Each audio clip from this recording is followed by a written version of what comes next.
Tell me, Carl, inaaway ba ako dahil sa babaeng yun lang? Of course not, Ma. Pero hindi ba dapat ginawa kay Kara yun? After all, it was your idea na pasiloso ko si Elizabeth. Yes, pero hindi ko naman sinabi sa'yo na isang servidora lang ang gagamitin mo. Carl, napakaraming babae dyan. Mga edukada, maganda ang breeding. Tatalunan pa ba natin to? Okay, ito na lang, Ma. Okay?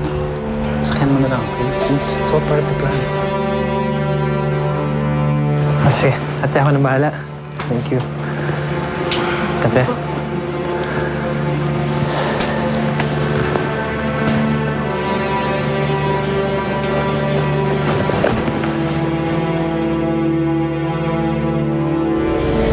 Pag-arasala kita. Ang tagal ko nang pinangarap to, Angela. Ang magkaroon ng pamilya. Matutupad na din to. Ako na ang pinakamasayang lalaking yan. Pagkasal na tayo, hindi tayo maghihiwalay. Bawat minuto, tayong dalawang magkasama. Angela? Bakit? Wala. May naalala lang akong hindi maganda. Burahin mo na lahat ng pangit na alaala. Dahil papalitan natin to ng mga masasaya. Okay? Huli ka na.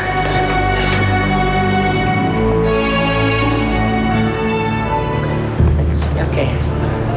Tita, are you okay? Carl, are you seriously fighting with Tita just because of that girl?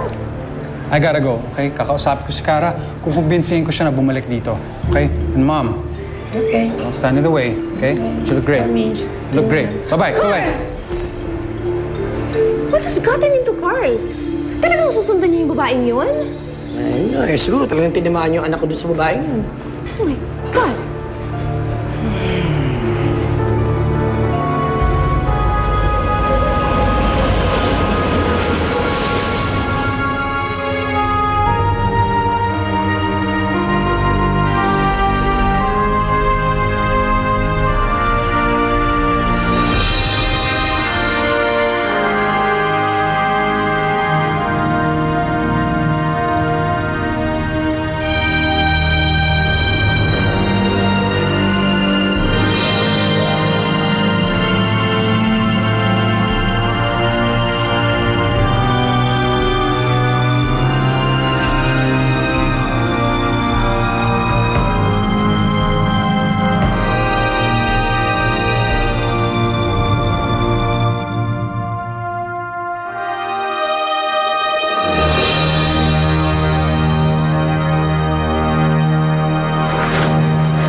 Tara na.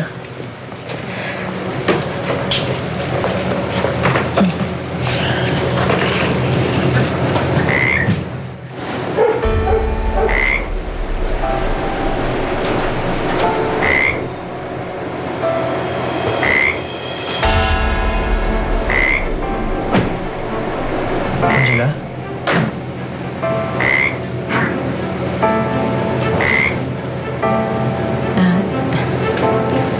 Pasensya ka na. Naalala ko kasi yung anak ko eh. Nung nawala si Renato, akala ko yun na yung pinakamasakit. Pero sabi ko sa sarili ko, kakayanin ko lahat para sa anak ko. Ngayon wala na rin siya. Wala na si Kara. Alam mo, mahirap man. Pero ito ang unang hakbang para matulungan mo naman ang sarili mo, Angela. Kailangan talagang iwanan lahat ng mga lugar na maraming alaala mo sa mga taong nawala sa'yo. Halika na.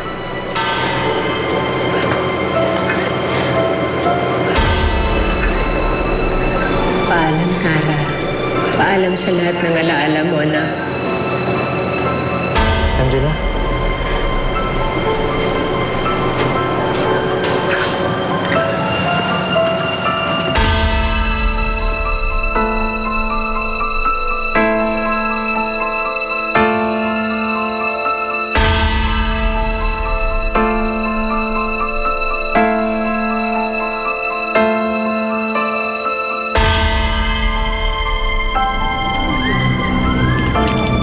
Sir, dahan-dahan.